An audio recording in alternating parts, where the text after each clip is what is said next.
Doa ini bisa merubah takdir. Terkadang orang tua pun juga gengsi.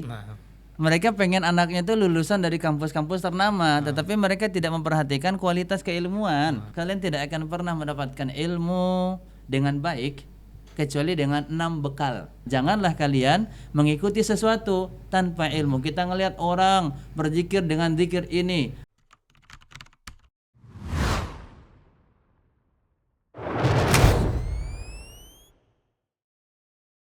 Kemudian tadi kan juga disebutkan di awal bahwasanya thalabul ilmi fardhun 'ala kulli muslim. Berarti kan untuk ikhwan dan akhwat ya, laki-laki dan perempuan. Betul.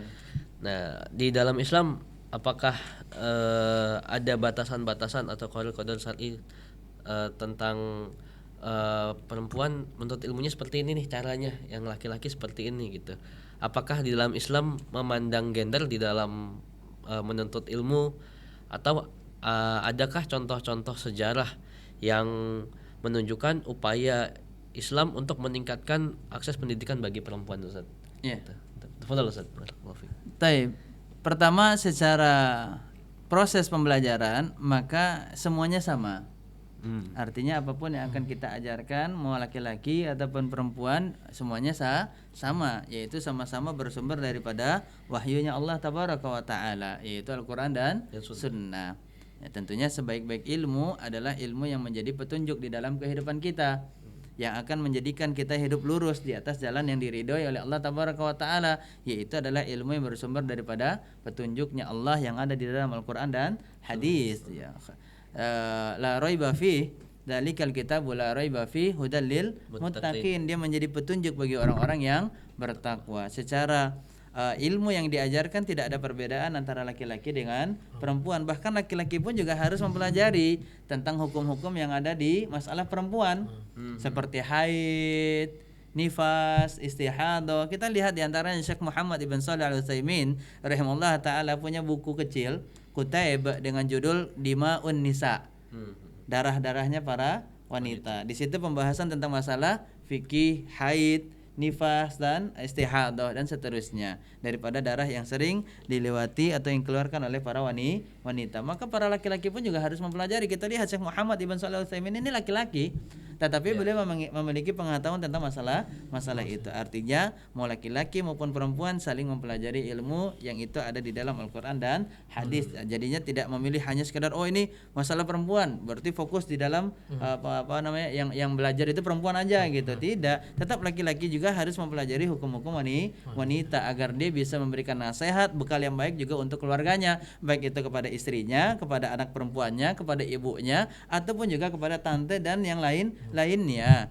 Jadi secara ilmu tidak ada perbedaan, tetapi secara proses belajar saja, nanti ketika belajar tentunya lebih baik adalah dipisah, adanya hijab. Artinya kalau memang tidak bisa dijadikan satu kelas secara khusus dengan pengajar sesuai dengan jenisnya, maka sekarang ini adanya hijab pembatas yang itu menjadikan mereka tidak mudah bercampur di dalam satu ruangan. Dan ini untuk membiasakan agar mereka senantiasa menjaga penglihatan mereka, karena di dalam Islam pun juga ada kaidah atau ada perintah ghaddul basar. Iya, menjaga pandangan. Maka dari usia dini pun juga sudah kita ajarkan anak-anak kita ini menjaga pandangannya. Kemudian di dalam ayat pun juga Al-Qur'an Allah katakan fala taqrabuz zina, janganlah kalian mendekati zina. Maka kalau mereka sudah mulai menginjak usia mendekati balik, itu kita sudah membatasi, tidak lagi bersalaman, baik itu dengan teman-temannya yang beda jenisnya ataupun juga bersalaman dengan gurunya yang beda jenisnya. Maka itu adalah tahapan proses yang belajar yang baik untuk membiasakan anak-anak kita ketika mereka sudah usia balik, mereka sudah siap untuk menjalankan seluruh syariat yang akan dibebankan kepada mereka, karena mereka sudah masuk ke dalam golongan mukallaf seperti itu. Nah, Masya Allah, Ustaz. Mungkin ada beberapa pertanyaan lagi ya, mungkin bisa Ana simpulkan juga pertanyaannya, mungkin jadi satu aja Ustaz. Mungkin ini bagaimana prinsip-prinsip Islam tentang kepemimpinan dan tanggung jawab diterapkan dalam pengelolaan institusi pendidikan. Jadi mungkin apakah apa yang Islam ajarkan tentang tanggung jawab dalam mengelola pendidikan bagi para institusi pendidikan ya, seperti antum bilang tadi, misalnya ada ikhwan kita yang semangat dalam membangun sekolah tapi secara manajemennya atau finansialnya mungkin karena tidak tersusun atau termanage dengan baik, akhirnya ya sekolahnya tidak berkembang, bahkan akhirnya harus tutup gitu. Iya. Jadi bagaimana prinsip-prinsip dalam Islam dalam membangun sekolah itu sendiri, Ustaz? Barakallahu fikum. Semangat di dalam kebaikan tentunya seperti tadi pengelola lembaga ingin membangun sekolah yang baik, yang berkualitas dari teman-teman kita. Jika dia punya semangat seperti itu, maka tentu ini adalah sebuah yang baik, hal yang baik dan mulia. Bahkan Nabi SAW mengatakan ihris ala ma yanfa'uk, bersungguh-sungguhlah. Maka nasihat tentunya yang pertama bagi mereka yang sedang semangat, terus bersungguh-sungguh, jangan berputus asa gitu. Jangan sampai berhenti di tengah jalan, tidak, tetaplah bersungguh-sungguh. Tapi ingat, yang namanya manusia itu memiliki kemampuan yang terbatas.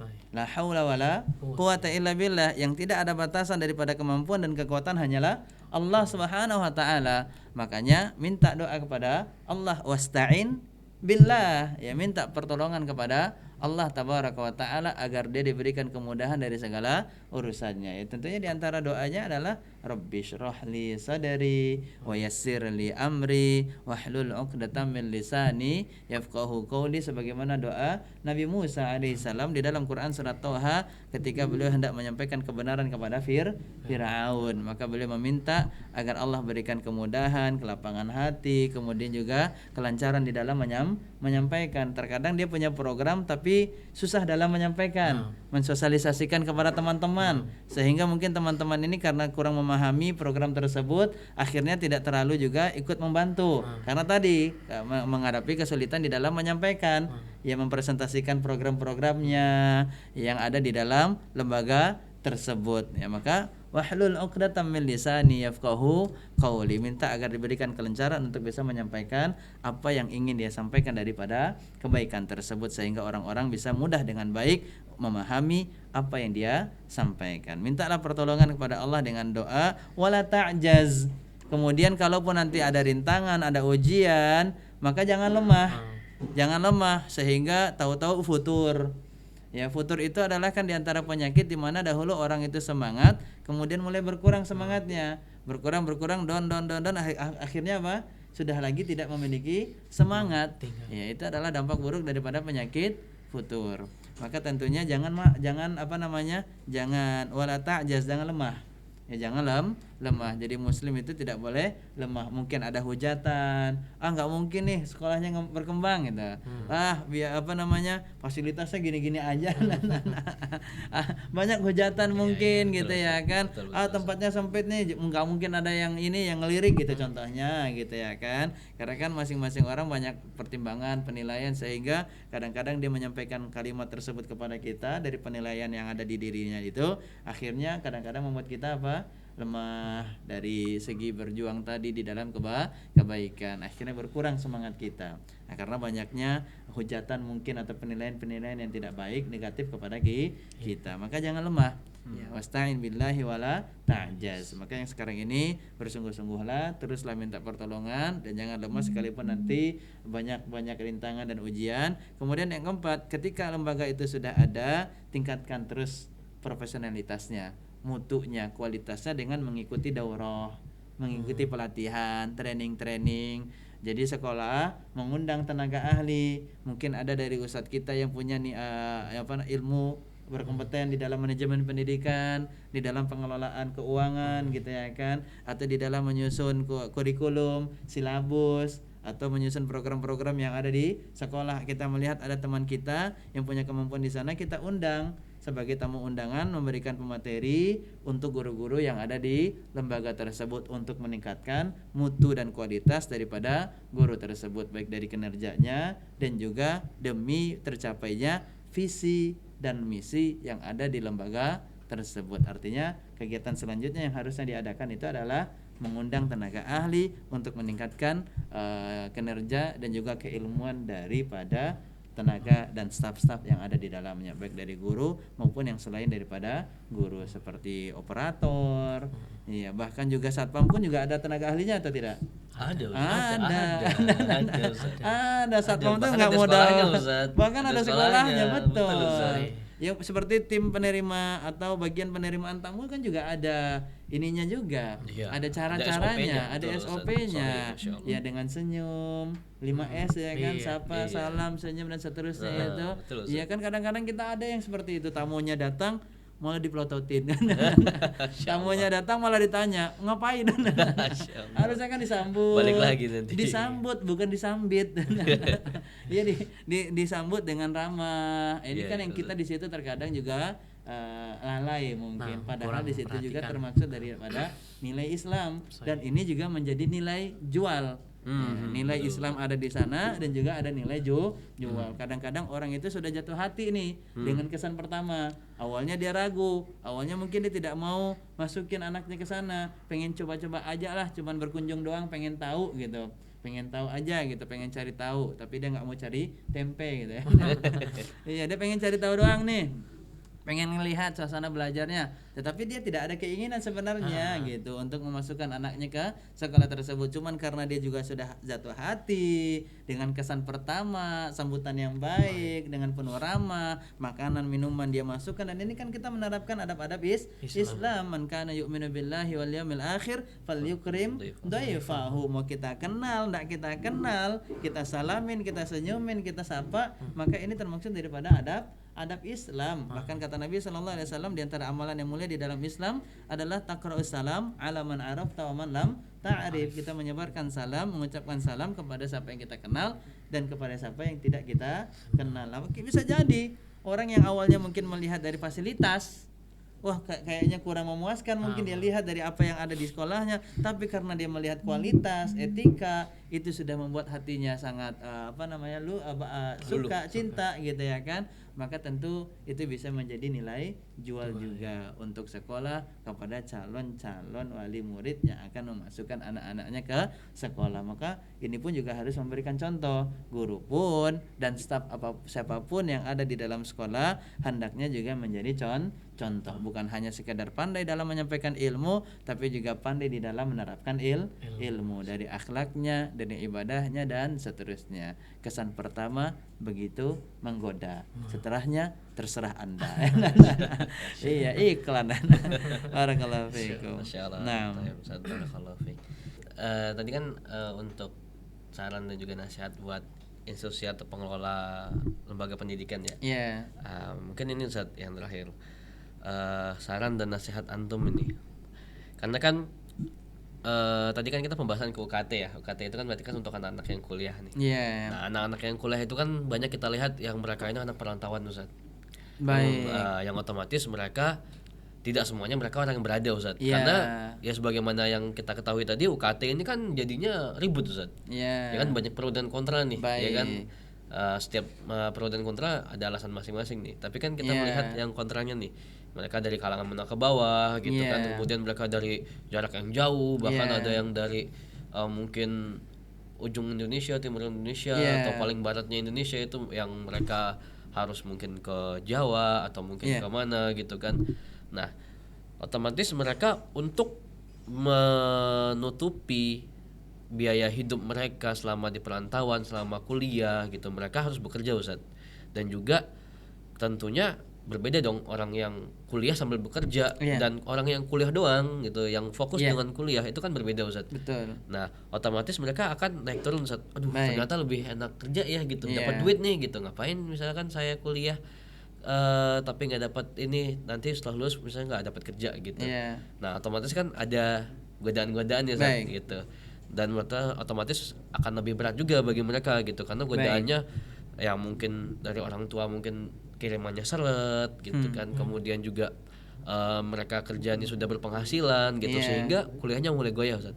Nah, mungkin ada nasihat dari antum, bagaimana sih untuk mereka yang kuliah sambil bekerja supaya mereka bisa istiqomah dalam menuntut ilmu Ustaz.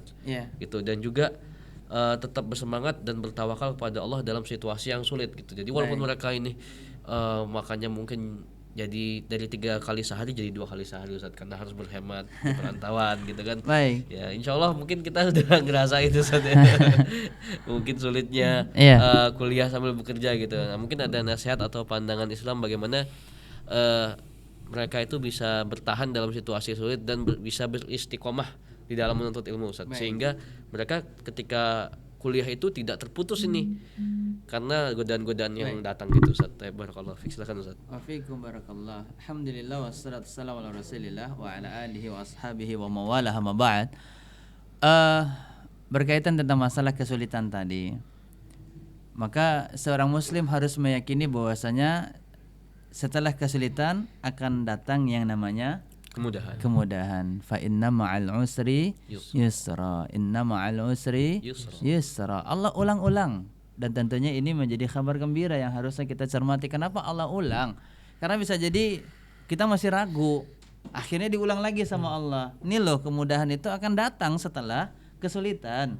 Kemudian yang namanya ujian itu pasti sesuai dengan kemampuan kita. Apakah ada anak SD yang ujian dikasih soalnya SMP? Nggak ada.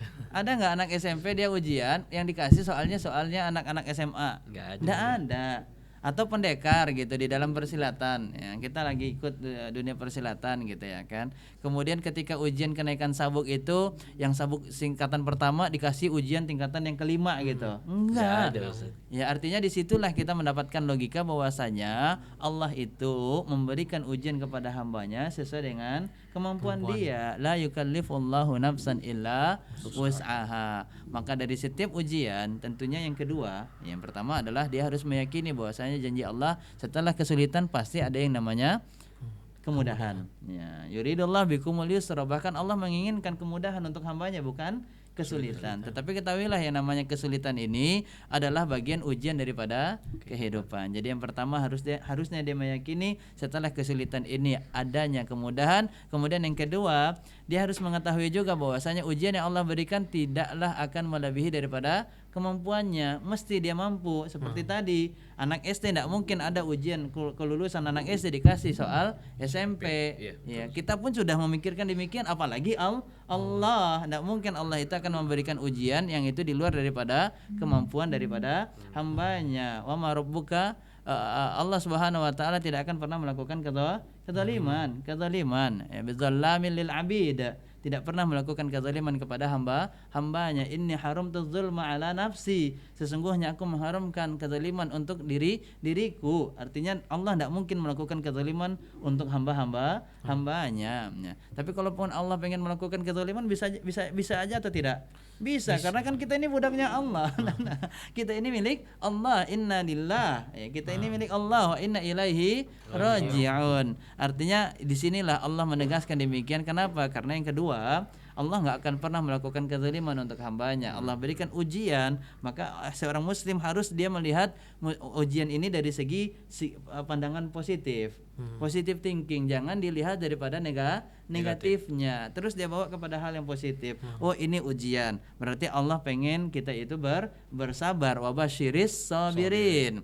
Ya, bersabar. Allah pengen melihat kita bersabar atau tidak. Innama yuwaffas-sabiruna ajrahum bighairi hisab. Allah akan memberikan balasan bagi orang yang sabar tanpa batas. Balasannya itu pahalanya tanpa batas. Berarti Allah ini pengen kita bersabar agar kita mendapatkan pahala yang banyak dari Allah tabaraka wa taala dari musibah yang menimpa kita. Maka dia harus melihat dari sisi positifnya. Kemudian yang ketiga, dia harus juga menyadari dunia ini adalah darul bala wal fitan, bukan darun ni'am.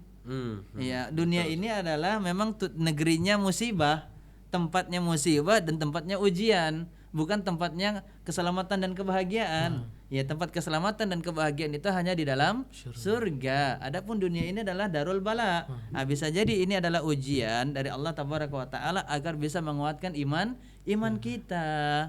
Ya, sebagaimana Allah tabaraka wa taala mengatakan di dalam awal surat Al-Ankabut, hasiban nas ayutsraku ayaqulu amanna wa hum la yuftanun. Apakah manusia akan dibiarkan begitu saja mengatakan kami beriman sedangkan mereka belum diuji? ya maka musibah ini, bala ini seperti naiknya harga bahan-bahan pokok contohnya, atau naiknya biaya-biaya pendidikan, ini adalah bagian daripada ujian. Kita mau bersabar atau tidak, atau kita mau pengen menyatakan orang kita sebagai beriman, itu tentunya dilihat daripada kualitas keimanan kita. Makin kuat iman kita, maka makin besar juga ujian kita. Innallaha idza habba qauman ibtalahum. Allah kalau mencintai sebuah kaum atau suatu kaum, maka Allah akan berikan dia ujian. Maka dia bawa nilai-nilai positif itu dari ujian. Oh, ini tanda Allah cinta sama dia. Oh, yang namanya ujian itu tidak melebihi daripada kemampuan dia. Kemudian di balik ujian itu ada pahala yang besar yang diinginkan oleh Allah tabaraka wa taala. Kemudian dari ujian tersebut ada tanda kasihnya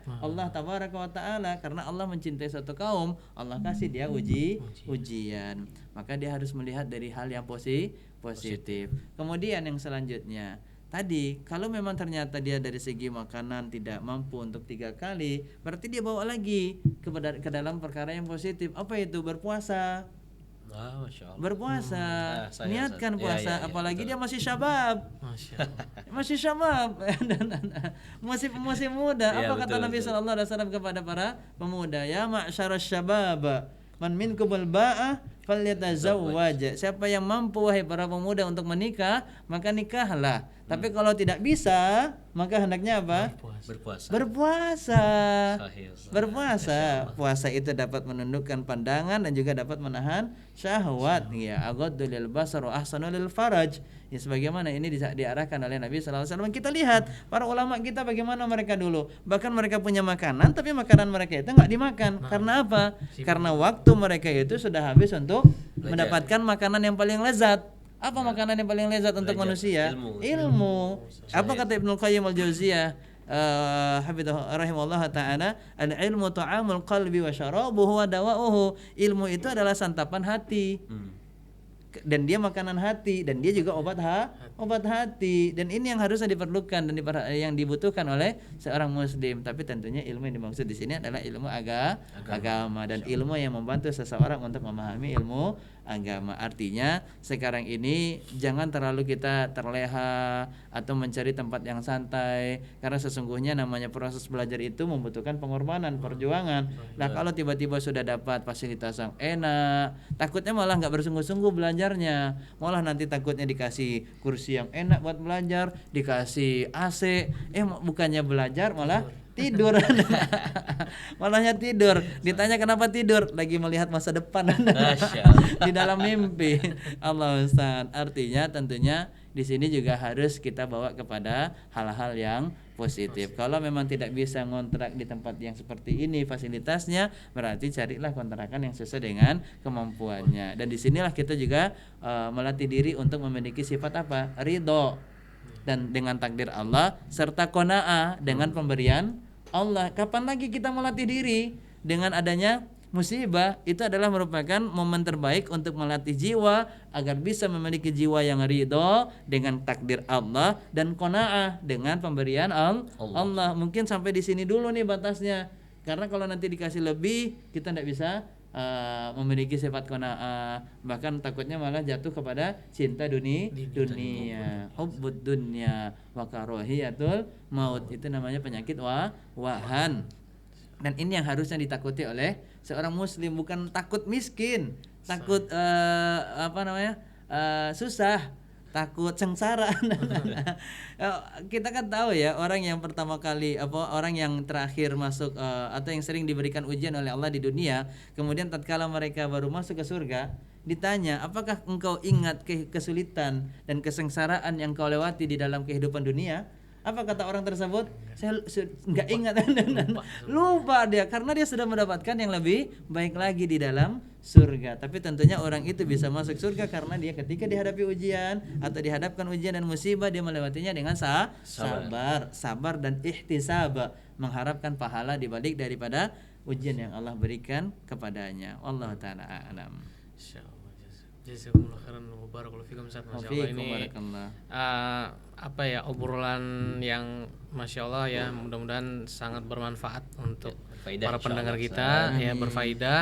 Amin. Ya. Terkhusus untuk anak pribadi. Nah, Karena kita semua insyaallah Ustaz. karena yang menyampaikan Benar-benar juga mengingatkan juga Ustaz, masyaallah. adalah orang yang diuji oleh Allah. Nah. Kita semuanya tidak akan pernah lepas daripada Sahih, ujian. Sampai dalam kubur pun juga ada Ujian. ujian. Fitnatul kubur. Ya, semuanya ada ujiannya. Maka tentu teruslah kita berdoa kepada Allah Tabaraka wa Taala dengan doa-doa yang baik, lewati perjalanan kehidupan ini dengan prasangka yang baik kepada Allah Tabaraka wa Taala. Teruslah berusaha, maka dibalik daripada usaha kita insyaallah akan ada kemudahan dan juga kebahagiaan yang akan Allah berikan kepada kita. Allah taala alam. Tapi Ustaz, jazakumullah khairan sebelumnya atas waktunya antum. Mungkin sedikit tambahan dari Anda Ustaz ya. Jadi hasil akhir keputusan dari kenaikan UKT itu akhirnya pemerintah memutuskan untuk membatalkan kenaikan UKT untuk beberapa PTN Ustaz. Ya, taib. Ya, alhamdulillah. Taib. Ini ada tambahan dari antum, ada tambahan juga dari ana. Masyaallah. Fadhil Ustaz. Minta Fadhil, Ustaz. tambahan nih. Enggak apa-apa. Fadhil Ustaz. Artinya gini. Silakan Ustaz. Kita pertama sabar, kemudian mendoakan pemerintah kita agar terus Allah limpahkan keberkahan. Amin. Allah mudahkan mereka untuk menjalankan amanah ini dengan baik dan benar, dengan jujur tentunya. Kemudian yang ketiga, untuk bisa masuk ke lembaga-lembaga yang berkualitas, yang bermutu, yang ternyata kita mendapatkan kabarnya di situ biayanya mahal. Di situ kan disiapkan beberapa jalur. Oh iya. Itu diantaranya Betul, jalur betul. prestasi. Iya. Bahkan alhamdulillah ada beberapa kampus juga yang ternama membuat jalur khusus untuk para penghafal Quran. Sahih Ustaz. Betul. Ada beasiswa Ada di Ustaz, sana. ada. Maka Banyak, kalau Ustaz. memang kita ternyata tidak mampu daripada biaya tunggal, biaya pribadi gitu ya, maka ambillah jalur-jalur tersebut. Tentunya ini juga menjadi pelajaran bagi mereka calon-calon mahasiswa. Ya, ketika mereka pengen masuk ke kampus-kampus tersebut, siapkanlah bekalnya, bekal terbaik daripada ilmunya. Kalau memang dia pengen masuk dari jalur prestasi, belajarlah dengan baik dan benar, dan orang tua pun juga dari awal sudah memahamkan kepada anaknya bahwasanya ibu mungkin tidak bisa memasukkan kamu nak ke kampus ini karena biayanya terbatas daripada uang yang dimiliki oleh ibu. Nah, sekarang tergantung kamu nak, kamu mau melewati jalur yang mana? Ada jalur prestasi, baik itu dari nilai atau dari hafalan Quran. Makanya di sini tentu menjadi kebahagiaan bagi kita juga, bagi sekolah-sekolah yang mengajarkan hafalan Al-Quran, bahwasanya tidak ada kesulitan bagi mereka para penghafal Quran dan tidak ada yang namanya kesengsaraan bagi mereka yang menghafal Quran. Pasti akan ada kemudahan karena mereka adalah merupakan keluarganya Allah.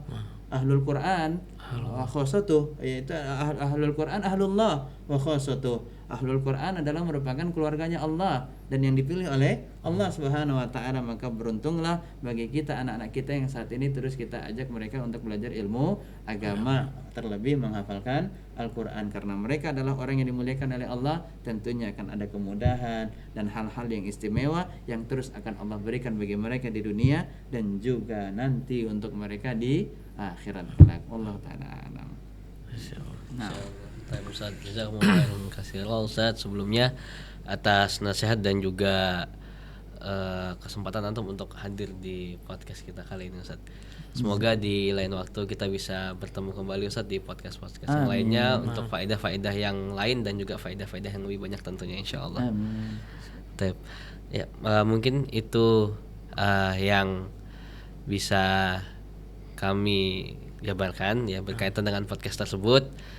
Kami ucapkan jazakumullah khairan katsiran Ustaz sudah kesempatan hadir. Hasil ilmu yang diberikan insyaallah. Ya. Ilmu-ilmunya Masya Allah sangat berharga sekali ya, karena ilmu itu sebagaimana yang sudah disampaikan sangat mahal sekali Ustaz ya, Masya Allah. Tinggal kita bagaimana mencarinya saja gitu ya. Ya, mungkin itu kita tutup dengan doa kafar majlis. Subhanakallahumma bihamdika asyhadu an la ilaha illa anta astaghfiruka wa atubu ilaik. Assalamualaikum warahmatullahi wabarakatuh. Waalaikumsalam warahmatullahi wabarakatuh.